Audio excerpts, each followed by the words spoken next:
What's happening, everyone? Matt here on the Vinyl Head UK channel. How's everyone doing? Hope you are good. It's time for another gig review. I know, right? I went 18 months without seeing a gig. And now I've done two in like 2 weeks. It's madness. I've got another one coming up in a couple of days as well. So we're rolling out thick and fast here. Now, a couple of nights ago, I went back to Leeds to the O2 Academy. Some of you have hopefully seen my Blackstone Cherry review from the same venue. If you haven't, go and check that one out. But yeah, I went back to the O2 Academy in Leeds. And this time, I was seeing Skindred. I like a bit of Skindred. You've probably heard me speak about them on the Download Festival Memory Series I did. Seen Skindred a few times over at Donington. But, this was the first time I'd actually gone to see Skindred at their own show, at their own gig. So it was kind of a new experience for me. Seen them plenty of times live, 4 or 5 times already at Download over the years. But yeah, a new one, going to actually check out one of their own shows. They've come around and toured plenty of times. They've been going for quite a while now. But yeah, I never got around to going and seeing them at their own show. But that has now changed. So when I went to the Blackstone Cherry show at the Academy, we were queuing right around the back of the venue, like where the tour buses park and whatnot. Wasn't the case the other night. Granted, the Blackstone Cherry show was a sellout. They had the balcony open. I don't think this was for Skindred. The balcony definitely wasn't open. There wasn't, I could see really anyone up there. So we didn't have that big long queue. We did have rain. It rained when I saw Blackstone Cherry. It rained again when I went to go see Skindred. Maybe, I don't know, I'm just an unlucky charm for Leeds. I bring the wet weather with me. But I kind of layered up a little bit because I was expecting it to be like Blackstone Cherry and to be like queuing outside for ages in the pouring rain. But I went down and I was, I don't know, 25, 30 people back. I mean, I got there probably 10 minutes before doors. Got there about 10 to 7. I was quite surprised. I knew straight away that I didn't need the layers that I'd put on my hoodie and everything else, but never mind. Same as before, we needed to produce a negative lateral flow test. So that was nice and easy. You get it sent on an email to you. You just scan your test. Had to be negative. It had to be 24 hours prior to the show. And just like Blackstone Cherry, there was members of the venue waiting by the queue. You just showed your email or text or, your COVID passport, whatever. And it was all good. Move on forward, scan your ticket and straight in. Went up into the venue. The barrier was, I'd say, full, but kind of sparsely full. I think you could probably have got into the barrier if you wanted to. It wasn't, jam-packed. And yeah, inside and ready. So this was due to be a 2-band bill initially. We were due to have Royal Republic open and then into Skindred. Royal Republic pulled out about 2-3 weeks maybe before the tour started. I think it was COVID issues. And so Skindred announced on their social media that they were going to have some different supports across the tour. I looked at the dates. It's interesting. They seem to be doing like a Thursday, Friday, Saturday, Sunday roll. A few days off. Thursday, Friday, Saturday, Sunday roll. And so on. Which is quite interesting. I'm not sure the reasoning behind that. Not your typical sort of tour route. But I don't know. It's kind of interesting though. And yeah, we were going to get different acts across the tour. So off the top of my head, I think it was Trash Boat. It would have been pretty interesting to see. Jamie Lenman, I think that's right, doing his solo thing. And then Raging Speedhorn, who happened to fall upon Leeds.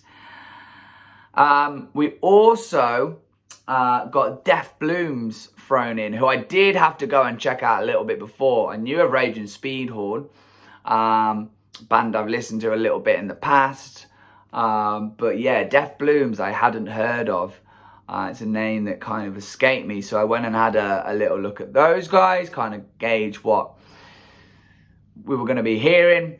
I didn't really want to listen to too much because I kind of wanted to make my opinion seeing them live. But yeah, that was our 3-band bill: Deaf Blooms, Raging Speedhorn, and Skindred. So, Deaf Blooms, let's start with those guys. So, 3-piece. So we had a vocalist, a guitarist, and a drummer. I think I couldn't quite see. So, I was on, if you're talking technical speak as such, stage right, so left, as you look up at the stage. So kind of where I normally go, to the left and look that way. So the drum kit was over the far side of the opposite side of the stage, so stage left. So I couldn't see it hugely well, the drummer and his kit. I'm pretty sure he had some of the sort of Roland loop system that you can get to play electronic beats and whatnot, and samples and various things like that, or just loop, like I say. I'm pretty sure he had that because I could hear it and I couldn't work out where else it would have been coming from. I don't think the vocalist had anything that I could see to do that. The guitarist didn't. So the vocalist kind of came from the Marilyn Manson book look-wise a little bit. Not massively looked like a twin of Marilyn Manson, but it's kind of that feeling, that vibe I got off him. Because they're a guitarist and then a drummer. Fairly young by the looks of it. Kind of, I don't know what you call them. I don't want to lump them into metalcore, because I think that's not unfair, because metalcore is cool. I like metalcore, but it had the breakdowns, it had the stuff like that. I don't really know what you call them. I'd have to go and look on something that would tell me as to what they are. It's going to say Wikipedia, but can we really trust Wikipedia? Probably list them as jazz or something crazy like that. It was okay. I wasn't hugely taken by them, if I'm honest. The breakdowns were okay. You know, I found myself nodding my head a little bit to it, but I don't know, I just couldn't really massively get into them. I've got a little bit of footage from the opening track. I'm not too hot on the track names. Obviously, it's a band I don't really know. But here's a little bit of footage from the opening track, so check it out.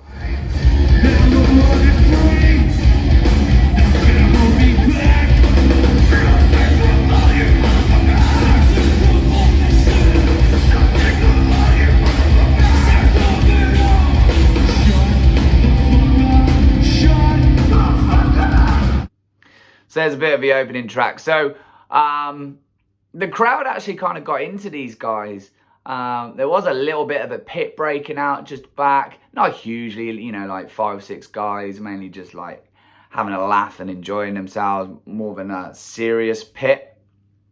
I did notice at one point the vocalist did indicate for the crowd to separate. I think he had the wall of death in mind, and it just didn't go anywhere. He kind of quickly gave up on that idea without pushing it too much, which can be a little bit awkward, a little bit embarrassing.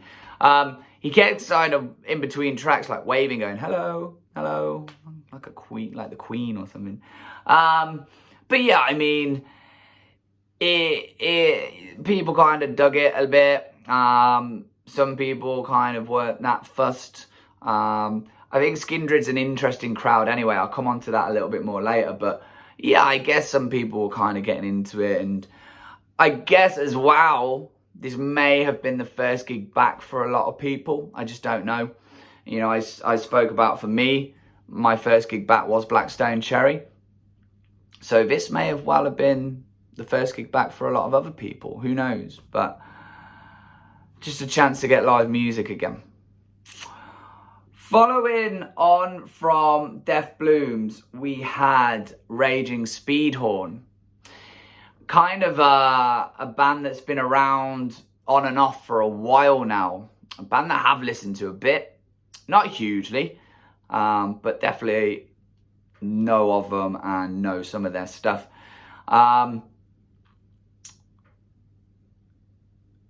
What can I say? They looked like they just wanted to have a good time with alcohol and a laugh. You know, nothing felt massively serious with them. In between Deaf Blooms and Speedhorn coming on, they were blasting on the PA like proper cheesy 80s pop.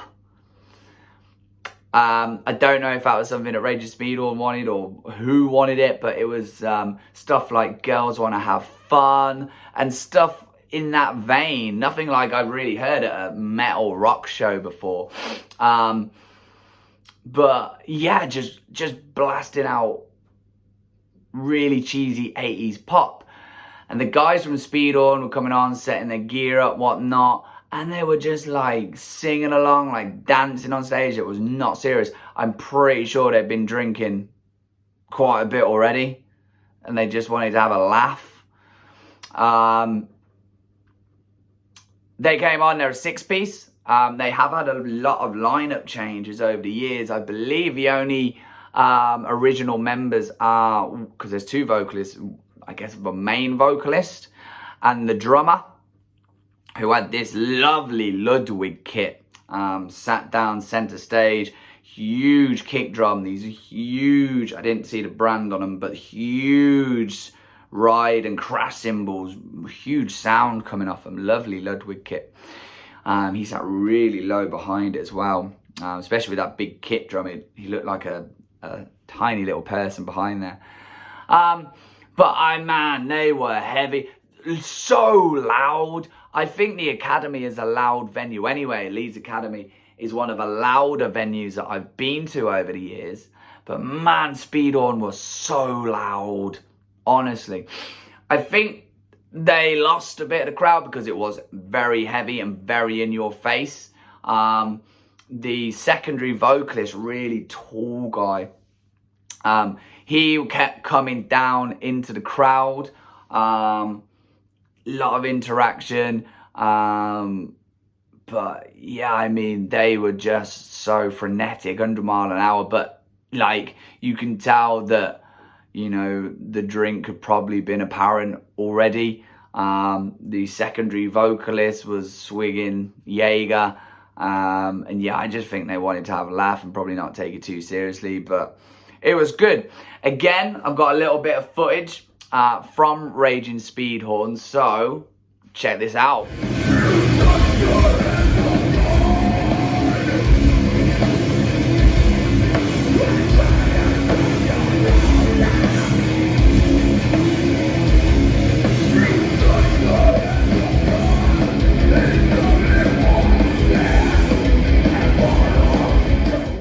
And as you can see, pretty different really to Skindred, but then, you know, Skindred are pretty unique in what they do anyway.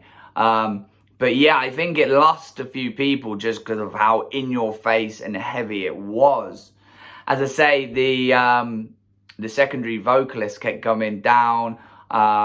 He was like, he went crowd surfing a little bit. He didn't get very far, he got dropped, but you know, he was, again, I don't know if it's his sticked as such, or, you know, whether he was just enjoying his Jaeger, but he was like grabbing at guys. There was a guy kind of just in front of me with long hair. He was like grabbing at his hair and pulling it.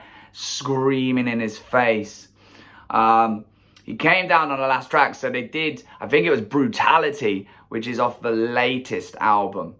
And man, that was so, the riff was stupidly heavy. Think kind of Down sounding, when Down really hit those big riffs like Bury Me in Smoke, stuff like that. My word, it just shook the Academy with how just heavy and loud it was. I loved it. I was in my element for that. You know, I kind of like to look around and gauge reaction and what people are thinking, and a couple of people nodding. There's not really any head banging, but man, I was loving that. And as I say, that secondary vocalist came down. He was right in front. Managed to get a little short video. So yeah, check this out. This is, I believe, Brutality. Great, great track.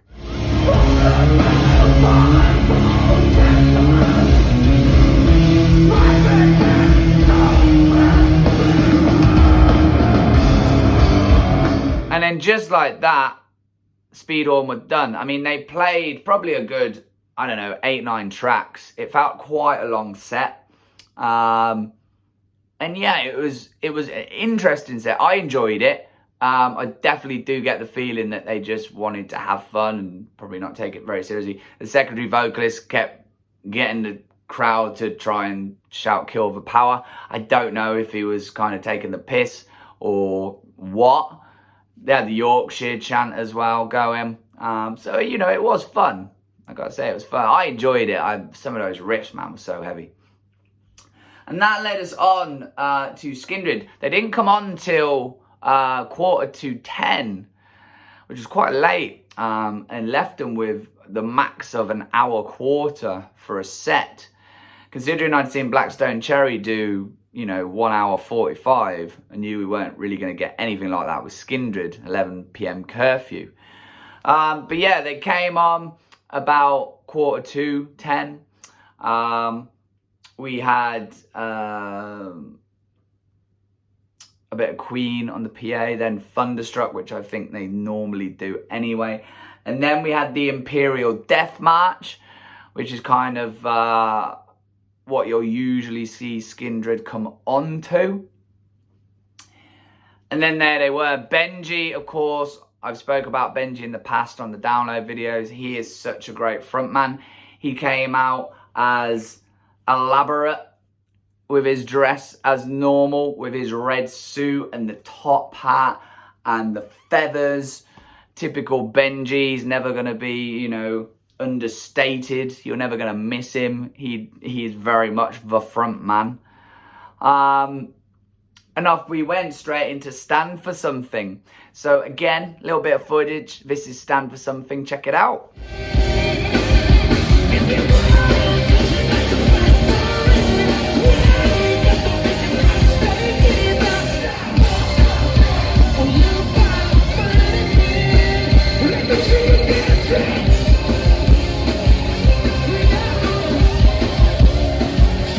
From Stand for Something, we went into Rat Race.